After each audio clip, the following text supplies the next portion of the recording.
은혜 받을 하나님의 말씀은 역대하 13장 1절에서 22절까지의 말씀입니다. 역대하 13장 1절에서 끝절까지의 말씀 찾으셨으면 천천히 함께 교독합니다. 제가 먼저 읽습니다. 여로보암 왕 제18년에 아비야가 유다 왕이 되고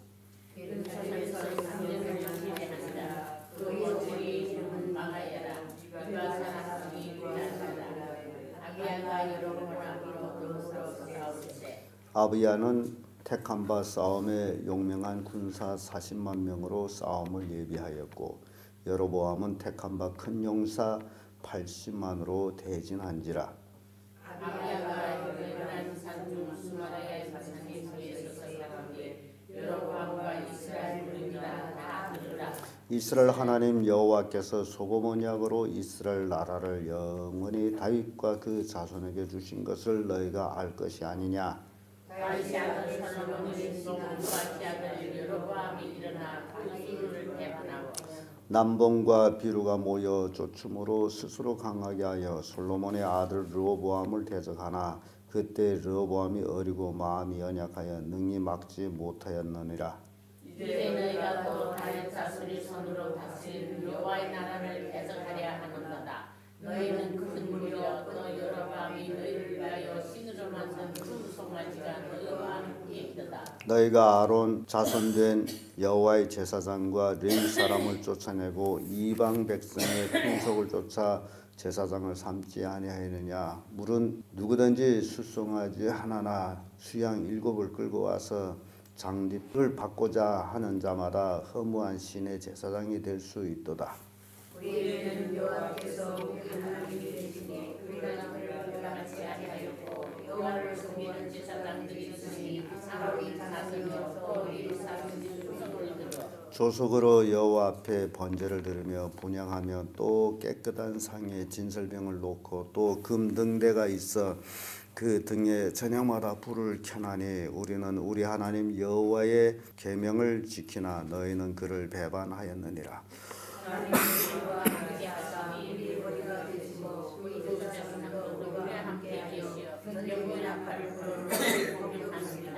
이스라엘 자손들아 너희 곁의 하나님 여호와 싸우지 말라. 너희가 훔치지 못하리라. 여로보암이 유다의 뒤를 둘러 복병하였으므로 그 앞에서는 이스라엘 사람이 있고 그 뒤에는 복병이 있는지라. 유다 사람이 거리스로 자기 앞에 주름을 인하여 여호와께 부르짖고 제사장 나팔을 불었더라. 유다 사람이 소리를 지르매 유다 사람이 소리를 지를 때 하나님이 여로보암과 온 이스라엘을 아비야와 유다 앞에서 쳐서 패하게 하시니 이스라엘 자손이 유다 앞에서 도망하는지라. 하나님이 그 손에 던지심으로 아비야와 그 백성이 크게 도륙하니 이스라엘의 택한 병정이 죽임을 입고 엎드러진 자가 50만이었더라. 그때 이스라엘 자손이 항복하고 유다 자손이 이겼으니 이는 저희가 그 영적인 하나님 여호와를 위대함이다. 아비야가 여로보암을 쫓아가서 그 성읍들을 빼앗았으니 곧 베델과 그 동네와 여사나와 그 동네와 에브론과 그 동네라. 아비야 때에 여로보암이 다시 강성하지 못하고 여호와의 지시를 입어 죽었고 아비야는 점점 강성하여 아내 14을 취하여 아들 22과 딸 16을 낳았더라. 아비야 남사자가 그 행위를 여호와는 혼자 그들에게 기록되리라. 아멘. 이 말씀으로 하나님을 의지하는 아비야 이런 제목으로 은혜를 나누겠습니다. 르호보암의 아들 아비야가 이제 왕위에 올라서 예루살렘에서 3년 정도를 치료합니다. 물론 짧은 왕위의 시간이었습니다마는 그러나 그가 여로보암과의 싸울 때에 온전히 하나님을 의지해서 결국 대승을 하는 그런 내용을 우리가 봤습니다. 그러나 시간이 길고 짧고를 중요한 것이 아니고 사는 날 동안 어떻게 하나님을 잘 섬기느냐가 중요한 것 같습니다. 여로보암과 르호보암 사이에 전쟁이 있었듯이 그 아들 아비야가 왕에 올라왔음에도 불구하고 여로보암은 또 전쟁을 하고 있는 모습 봅니다. 이스라엘과 유다의 전쟁은 하나님이 막으신 거예요.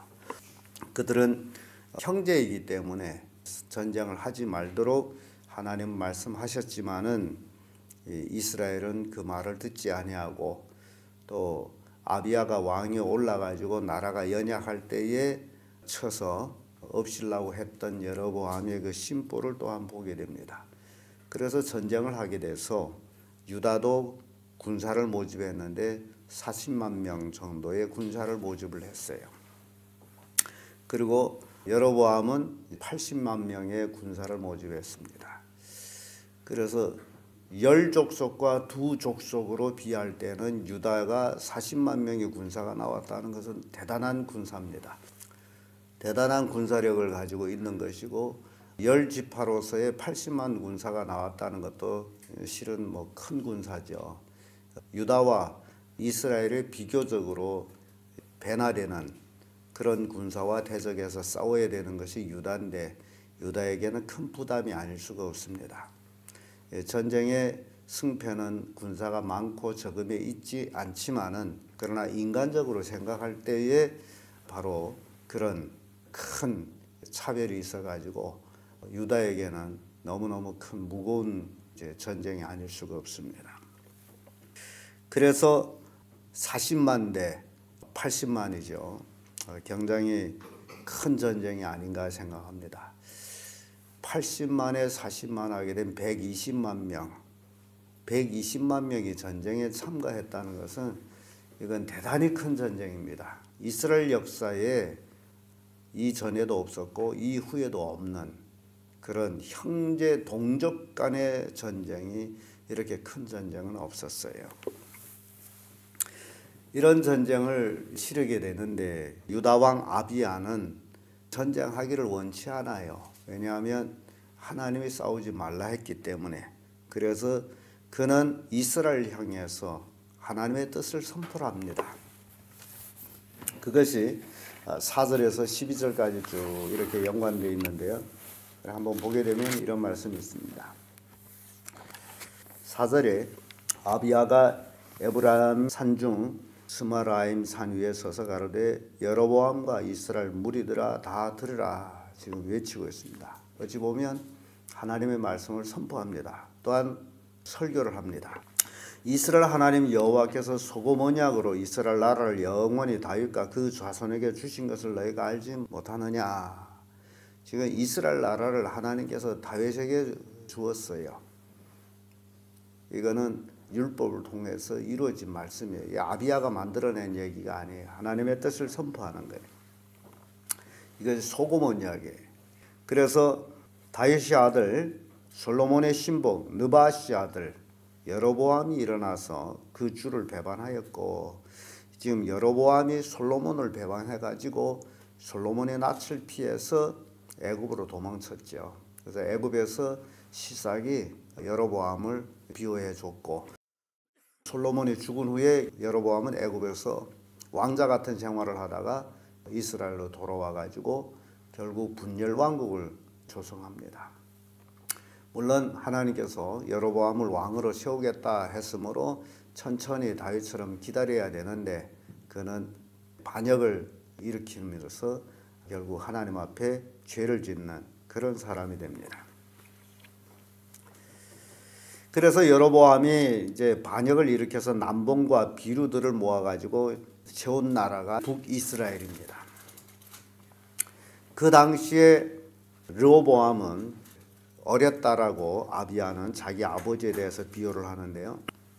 그래서 반역을 제거를 하지 못했다.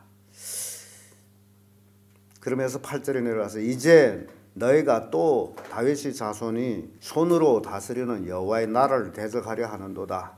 너희는 큰 무리요 또 여로보암이 너희를 위하여 신을 만든 금송아지가 너희와 함께 있도다. 이제 여로보암은 철저하게 유다를 배반했을 뿐만 아니라 하나님까지 배반했어요. 금신상을 만들어 가지고 북이스라엘 백성이 남유다로 쏠리는 것을 막기 위해서 금송아지를 만들어서 섬겼어요.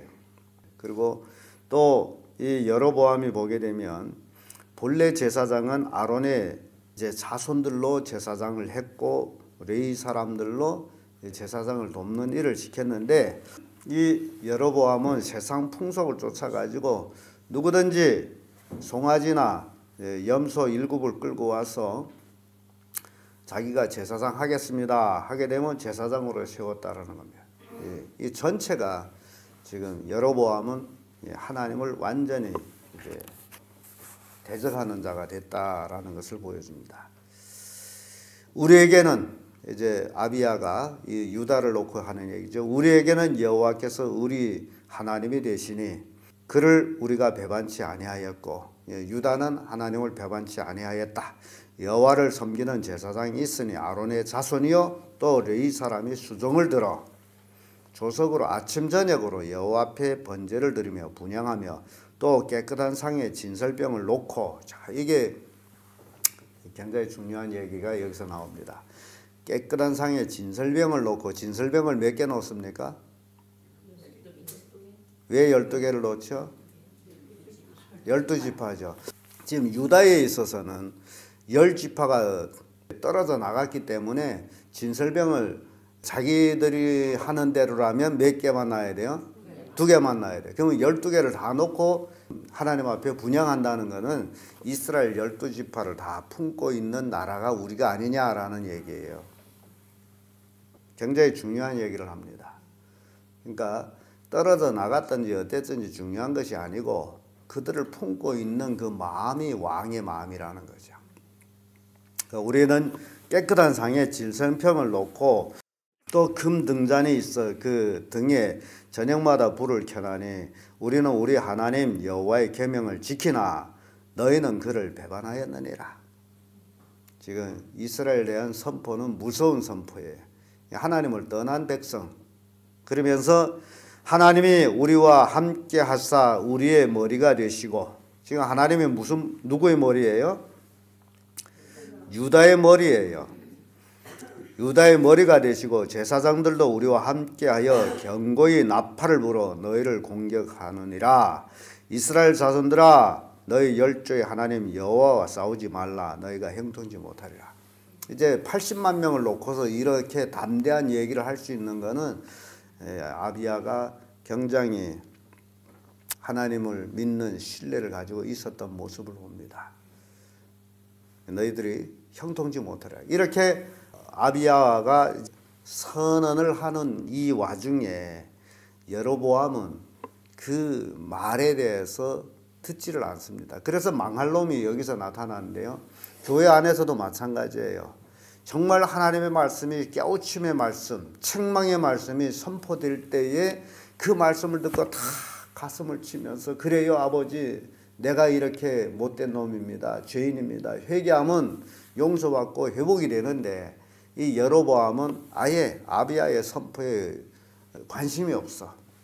그리고 여로보암은 자기 그동안 왕으로서의 싸웠던 그 경험들을 살려가지고 지금 아비야가 지금 선포하고 있는데 앞뒤에 복병들을 장만해요. 그러니까 유다를 어찌 보면 80만 군사가 유다를 포위했어요. 40만을 포위했어요. 그래서 전략적으로는 유다는 도간에 든 쥐가 됐습니다. 13절에 보면 여로보암이 유다 뒤를 둘러 복병하였으므로 그 앞에는 이스라엘 사람이 있고 그 뒤에는 복병이 있는지라. 지금 전략적으로 볼 때는 유다는 망하게 된 거예요. 유다 사람들이 돌이켜보고 자기 앞뒤에 적병을 인하여 여호와께 부르짖고 제사장은 나팔을 부니. 자, 이게 중요합니다. 그러니까 유다는 확실히 하나님을 섬긴 백성이 맞다. 그 위기 일각에 이들은 누구에게 부르짖어요? 하나님께 부르짖어요. 하나님께 부르짖는 동시에 제사장들은 나팔을 불어. 왜냐하면 제사장들이 나팔 소리에 하나님의 힘이 나타나기 때문에. 그래서 15절에 보면 유다 사람들이 소리를 지르며 유다 사람이 소리를 지를 때에 하나님이 여로보암과 온 이스라엘을 아비야와 유다 앞에서 쳐서 패하게 하신 나팔 소리와 이스라엘 백성의 고함 소리, 여리고성을 무너뜨리는 그런 것을 상기하게 되죠. 그래서 이날에 아비야가 그 백성을 크게 도륙하였으니 이스라엘 택정 병정이 죽임을 입고 엎드러진 자가 얼마다? 50만 명. 야, 이 50만 명이 이게 하루 전쟁이에요. 하루 전쟁에 50만 명이 죽었다라는 것은 이건 기가 막힌 전쟁입니다. 얼마나 치열했는지를 보여주고 있어요. 대단한 전쟁입니다. 6.25 전쟁에 뭐 150만 명 정도 죽었어요. 근데 그건 하루 전쟁이 아니고, 그리고 여로보암은 쫓깁니다. 이스라엘은 투항하고. 그래서 아비야는 그 때를 따라서 여로보암을 쫓아가 가지고 그의 성, 이스라엘의 북이스라엘 속했던 성읍들을 빼앗습니다. 베델, 그리고 그 주변에 있는 동네와 여사나와 그 동네와 에브론과 그 동네, 아마 세 성과 그 주변의 동네를 빼앗은 것 같아요.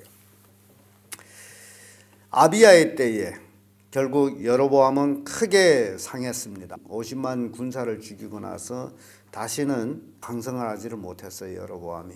그러다가 하나님의 치심으로 앓다가 죽었어요. 대신 아비야는 점점 강성해 가면서 그때 당시에 그 부귀를 보는 것이 아내 맺히고 자식이 맺히냐라는 걸 본 것 같아요. 그래서 아내 14 취하고 또 아들 22과 딸 16을 낳았더라. 다 산했죠. 그리고 아비야의 남은 사적과 그 행위와 그 말은 선지자 이도의 주석책에 기록되니라고 이렇게 말씀합니다. 이렇게 아비야에 대해서는 한 장으로 그의 업적이 끝납니다. 근데 아비야에 대해서 이렇게 볼 수 있는 것은요, 또 어머니에 대해서, 어머니가 압살롬이 딸이 아비야의 어머니거든요. 그래서 참 르호보암은 암몬 여인이 그의 어머니였고, 그리고 아비야의 어머니는 이제 압살롬의 딸, 다윗 왕계죠.